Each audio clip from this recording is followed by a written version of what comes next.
Hello दोस्तों, कैसे हैं आप। दोस्तों, अतुल कुमार शर्मा ब्लॉग्स में मैं हमेशा अपने लाइफ के छोटे छोटे मोमेंट आपके साथ शेयर करता हूं। दिव्यांगता, या फिर हम इससे पहले जाएं तो एक शब्द और यूज किया जाता था, विकलांगता। हमारे प्रधानमंत्री जी ने एक नया शब्द दिया, दिव्यांगता, कि इन्हें दिव्यांग शब्द से संबोधित किया जाए। ये दोस्तों शब्द कहलाते हैं, लेकिन बहरहाल आप सभी अवगत होंगे कि इनके अलावा भी बहुत से नामों से जो है दिव्यांगजनों को पुकारा जाता है। और बहुत से भाई बहन तो हमारे ऐसे हैं, यानी कि कल मैं एक एनजीओ के थ्रू जो कि हैंडीकैप लोगों के लिए काम करते हैं, दिव्यांग लोगों के लिए काम करते हैं, उनके कैंप में गया हुआ था। और वहाँ पर मुझे एक 3 साल की बच्ची मिली जो कि पोलियो से पीड़ित थी। उसने घर से निकलना इसलिए छोड़ दिया क्योंकि किसी ने उसकी जो चलने का जो तरीका है उस पर कमेंट कर दिया, एक उपहास उड़ाया। और उस बच्ची के मन में उस मजाक का इतना गहरा प्रभाव पड़ा कि उसने लोगों के सामने जाना ही छोड़ दिया। क्योंकि उसकी मम्मी उसे लेकर आई थी उस कैंप में कि कोई कैरिपल या कोई भी जो उसकी योग्य सेवा हो वो वहाँ से मिल सके। तो उन्होंने ये बात शेयर की। इस बात से मैं कनेक्ट इसलिए भी कर पाया कि इस दौर से मैं भी गुजर चुका हूँ। जब मैं 4th क्लास में था दोस्तों, तो 3rd क्लास तक तो हमारा जो स्कूल था गवर्नमेंट का वो एक अलग जगह था, लेकिन 4th क्लास से वो शिफ्ट हो गया था। और स्कूल जाने के 2 रास्ते थे। एक तो मार्केट के बीच में से आप जा सकते हो जहाँ पे भीड़ भाड़ ज़्यादा रहती थी, और जैसे मैं चलता था तो कई बार धक्का लग जाता था, और धक्के लगते ही संभलना थोड़ा मुश्किल होता था, कई बार गिर जाता था। तो ऐसा रास्ता जहाँ से कम भीड़ हो, यानी एक पार्क का रास्ता था जिसमें ना के बराबर भीड़ थी दोस्तों। वहाँ पर जाकर और अपने स्कूल तक पहुंचना। उसी पार्क में कुछ लोग थे जो 8th क्लास के स्टूडेंट थे, और वो क्रिकेट खेला करते थे अधिकांशतः। गवर्नमेंट स्कूल में वो भी जाते थे, लेकिन फर्स्ट पीरियड में जैसे ही उनकी हाजिरी लगी, हर पीरियड में हाजिरी लगती नहीं थी, फर्स्ट पीरियड में उनकी हाजिरी लगी, उसके बाद वो सीधा ग्राउंड में और अपना क्रिकेट खेलते रहते थे। तो अतुल कुमार शर्मा को एक आदत सी हो गई थी उस टाइम तक कि दिव्यांगता के विभिन्न शब्द से पुकारा जाता है। एक शब्द है दिव्यांगों में, वही यूज करूँगा क्योंकि बहुत से भाई बहन जो हैं दिव्यांग भी मेरे इस चैनल से जुड़े हुए हैं।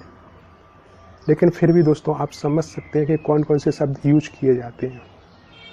उन्होंने मुझे चिढ़ाना शुरू कर दिया, और 4th क्लास के बच्चे में जितनी समझ होती है उतनी ही होती है, तो मुझे भी बुरा लगना शुरू हो गया, आंखों में से आंसू। और वो चिढ़ा रहे थे और मुझे बुरा लगना शुरू हो गया, और मैं भी उनसे कुछ कहता जा रहा था, लेकिन उस चीज़ से मैं डील नहीं कर पा रहा था दोस्तों। मन में इतनी गहराई तक वो बात बैठ गई, क्योंकि डेली मेरा उस पार्क से निकलना, क्योंकि मुझे सुविधा पड़ती थी स्कूल तक पहुंचने में, और डेली ही उन लोगों का चिढ़ाना, विभिन्न शब्दों से चाल पर कमेंट करना, मैं जिस तरह से चल रहा था वो चल कर बताना, तो एक बहुत नेगेटिव असर पड़ना शुरू हो गया। यहाँ तक कि मैं सोचने लगा कि मुझे स्कूल जाना ही नहीं है, मुझे आगे की पढ़ाई करनी ही नहीं है। ये मन में ख्याल आने लगे। घर आया, पापा जी से शेयर नहीं की ये बात, जबकि शेयर करनी चाहिए थी, लेकिन मैंने नहीं की। और फिर मैंने ठाना कि पार्क का रास्ता छोड़ते हैं, हम तो मार्केट के रास्ते से ही चलेंगे। तो भैया मार्केट के रास्ते से जाना शुरू किया, और पापा जी भी ये कहने लगे कि मार्केट के रास्ते से क्यों जा रहा है, जब तुम्हें सुविधा पड़ती है पार्क के रास्ते से तो वहाँ से चले जाओ स्कूल। तो मैंने कहा कि मेरे कुछ दोस्त होते हैं जो कि मार्केट से जाते हैं, तो मैं उनके साथ ही चला जाऊंगा। लेकिन बहरहाल ऐसा कुछ था नहीं। जब मैं 1-2 दिन मार्केट के रास्ते से गया दोस्तों, तो और ज़्यादा दुख होने लगा कि मैं क्यों भाग रहा हूँ। मैंने तो कुछ गलत नहीं किया, मैं तो अपने स्कूल में पढ़ने के लिए जा रहा हूँ, वो मुझे क्यों चुराते हैं। तो ये सारी चीज़ें। तो दोस्तों आप यकीन माने कि जब मैं मार्केट से जाने लगा तो मुझे एक अलग सी दुख होने लगा। फिर आंखों में आंसू कि यार मैं क्यों रास्ता बदल रहा हूँ। बहरहाल उस दिन दोस्तों स्कूल में ऐसा कुछ हुआ जिसने मेरी लाइफ बदल दी। और यदि आप यहाँ से मेरी बात को समझ पाए दोस्तों, तो वो जो शब्द थे वो हमेशा आपको काम देंगे और एक कामयाब इंसान भी बना देंगे। मेरे टीचर्स थे, किसी श्लोक का भावार्थ समझा रहे थे और बोर्ड पर, और उन्होंने ये कहा कि 5th क्लास आपकी जो है बोर्ड रहेगी, तो 4th में यदि आप अच्छे से पढ़ाई करोगे तो 5th में जो क्लास जो बोर्ड है उसमें बेस्ट स्कोर आप ला पाओगे। तो मेरे मन में वो भी था कि 4th क्लास में तो बहुत अच्छे से पढ़ना है, क्योंकि पहला बोर्ड मेरा 5th क्लास होने वाला था। उन्होंने एक बात कही कि दुनिया में सच कहने वाले और सच सुनने वाले बड़े दुर्लभ होते हैं, बड़ी मुश्किल से मिलते हैं। यानी जो सच कह सके उसके लिए भी जो है बहुत हिम्मत की आवश्यकता होती है, और जो सच सुन सके उसके लिए भी हिम्मत की आवश्यकता होती है, और सच सुन के उसे स्वीकार कर सके। ऐसे इंसान बहुत कम मिलेंगे।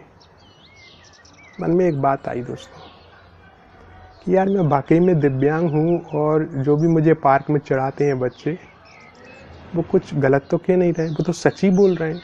यदि आप नहीं होते तो कोई कहता ही क्यों? तो उसमें वो गलत क्या बोल रहे हैं? वो सब सच ही बोल रहे हैं।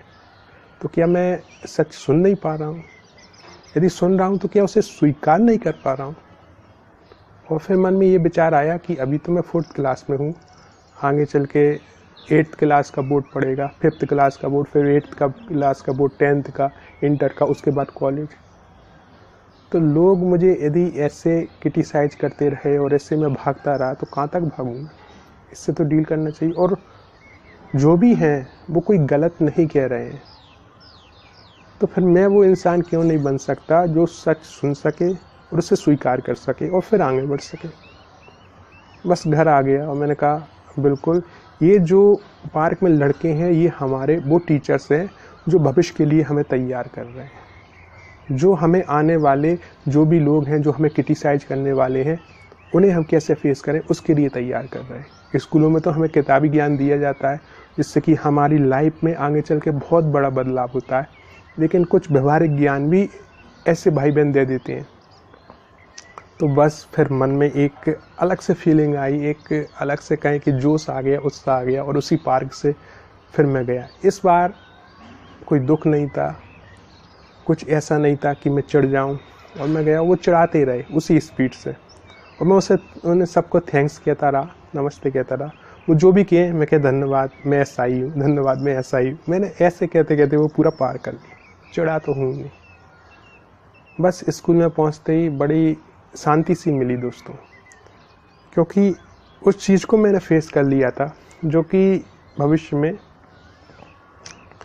मेरी प्रगति में रोड़ा बनने वाली थी। दूसरे दिन फिर मैं वहाँ से निकला, लेकिन उनमें से 2-3 लोगों ने मुझे चढ़ाया, तो मैंने उन्हें धन्यवाद दिया और आगे बढ़ गया।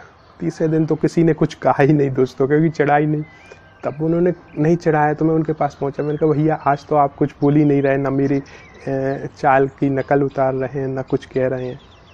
तो एक ने मुझसे कहा कि भैया आपको क्या चढ़ने में मज़ा आ रहा है?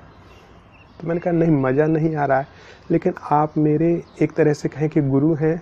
वो कि मैं आगे चल के स्कूल में जाऊंगा या कॉलेज में जाऊंगा, वहाँ भी मुझे लोग क्रिटिसाइज करेंगे, चढ़ाएंगे, तो इसकी तैयारी आप मुझे आज से ही करा रहे हैं। जो आप कह रहे हैं उससे ज़्यादा भी वो लोग बोल सकते हैं। यदि मैं दुखी हो गया या मैं वहाँ से भागा तो अपनी जो पढ़ाई है, जो इससे उन्नति हो सकती है, वो कैसे करूँगा? समाज से तो डील करनी है। तो इसलिए मुझे अब अच्छा लगता है कि जब आप चढ़ाते हो और मुझे बुरा नहीं लगता है, मैं उसे एक्सेप्ट कर लेता हूँ कि हाँ ये सही बोल रहे हैं और हम ये कमी को इस तरह से डील करेंगे। तो वो मेरे अंदर एक है। तो दोस्तों उनमें से बहुत से लोगों को ये चीज़ पता ही नहीं थी, क्योंकि बहुत से लोग अनजाने में किसी से कुछ भी कह देते हैं। उन्हें खुद ही मालूम नहीं होता कि वो क्या कर रहे हैं, क्यों चढ़ा रहे हैं। वो एक स्वाभाविक सी प्रक्रिया होती है, लेकिन सामने वाले पर उसका क्या असर पड़ रहा है, कितना पड़ रहा है, ये उन्हें अंदाज़ा ही नहीं होता। तो उन्हें भी एहसास हुआ कि जो हम कर रहे थे वो उस हिसाब से, तो मैं कहा नहीं भैया हम तो आपसे वैसे ही मजाक कर रहे थे और ऐसा कुछ नहीं। बहरहाल दोस्तों उस दिन स्कूल पहुंचा ना तो लगा कि कुछ बहुत बड़ा मैंने जीत हासिल कर ली है। किसी को कुछ पता नहीं था, लेकिन अंदर से ऐसा कुछ आया कि हाँ यार अब हम डील कर सकते हैं इस चीज़ से। और दोस्तों बहुत सालों बाद कॉलेज में मैं CR बना अपने क्लास का, और एनुअल डे फंक्शन पर जो है इनाम दी जाती है, तो मुझे एक घड़ी दी गई थी, एक प्रमाण पत्र दिया गया था कॉलेज में। किसी ने वही बात दोहराई कि हम अच्छे हाथ पैर वाले यहाँ पर बैठे हुए हैं और ऐसे, और उन्होंने कुछ गलत शब्द यूज किया जो कि 4th क्लास में था उस समय मैंने सुना था। तो एकदम से हंसी सी आई। तो वो कह रहे भैया आपको हंसी आ रही? मैं कि हंसी आप पे नहीं आ रही है, लेकिन एक 4th क्लास का बच्चा था, यानी मैं 4th क्लास में पढ़ता था, उस टाइम से इस चीज़ की तैयारी कर रहा था कि कॉलेज में मुझे कोई चढ़ाएगा तो मैं उससे कैसे डील करूं। हालांकि उस टाइम तक तो काफ़ी मैच्योर हो गए थे, ये चीज़ें ज़्यादा मायने अब नहीं रखती हैं, डील कर लेते हैं इनसे, क्योंकि एक छोटे बच्चे पर एक अलग असर होता है और एक आप मैच्योरिटी लेवल आपकी हाई हो जाती है, उस समय आप पर ये चीज़ असर ही नहीं करती हैं। तो मैंने कहा मैं उस टाइम से इस चीज़ की तैयारी कर रहा था कि कॉलेज जाऊंगा, कोई मुझसे ऐसा कहेगा तो मुझे बुरा नहीं लगना चाहिए। तो वो चीज़ मुझे एकदम से याद आ गई। तो दोस्तों कल एक NGO में गया हुआ था जो कि हैंडीकैप के लिए शिविर लगा हुआ था, और उसमें उस बच्ची को देखकर जो कि 3 साल की थी, उससे बात करके मुझे वो सारी मेमोरी याद आ गई मेरी। तो मैंने उनसे कहा कि देखो अभी तो आपकी लाइफ शुरू ही हुई है, 3-4 साल के बच्चे में जितनी समझ होती है उस हिसाब से ही वो रिएक्ट करते हैं, लेकिन आगे चल के तो बहुत कुछ करना है। और उनकी मम्मी जी से भी मैंने यही कहा कि हो सके तो समाज में ज़्यादा से ज़्यादा इनको भेजें, जो एक मन में बन जाती है ग्रंथि वो ना बनने दें, क्योंकि बचपन की एक एक चीज़ ही आपके साथ रहती है। आप कैसा डेवलप करते हैं खुद को, वही आपके जीवन पर चलता है। तो उसमें मुझे खुद की जो है एक कहें कि मोमेंट याद आ गया, और मैंने सोचा कि अतुल कुमार शर्मा ब्लॉग्स में ये मोमेंट ज़रूर मैं शेयर करूँगा, और आज मैं ये आपके साथ शेयर कर रहा हूँ। दोस्तों आप भी कमेंट बॉक्स में ज़रूर लिखें दोस्तों, क्योंकि ये दिव्यांगता से ही संबंधित नहीं है, हर तरह के क्रिटिसाइज समाज में किए जाते हैं। बहुत से लोग क्योंकि हाइट कम होती है उस पर क्रिटिसाइज, महिलाओं पर क्रिटिसाइज करते हैं, बहुत सारी चीज़ें अलग अलग होती हैं। मैं चूँकि दिव्यांग हूँ तो उस चीज़ को फेस किया है, तो मैं उस चीज़ के लिए बेहतर आपको बता सकता हूँ कि कैसा महसूस होता है, और जब हम उससे डील कर लेते हैं तो किस तरह से हम जो है दिव्यांगता से सफलता की ओर बढ़ सकते हैं दोस्तों। क्योंकि ये चीज़ लाइफ टाइम हमारे साथ रहती है, और कहीं ना कहीं ये एक मजाक के रूप में ले लेते हैं, लेकिन उससे डील करना कभी कभी बहुत मुश्किल हो जाता है, और ख़ासकर उन बच्चों के लिए जो कि अपनी दिव्यांगता से भी डील करते हैं, और उसका जो क्रिटिसाइज कर रहे हैं, जो मजाक उड़ा, उनसे भी डील करते हैं। तो बहरहाल आप कमेंट बॉक्स में ज़रूर लिखें दोस्तों इस विषय में आप क्या सोचते हैं। आपने इस वीडियो को देखने के लिए इतना समय निकाला उसके लिए दिल से धन्यवाद।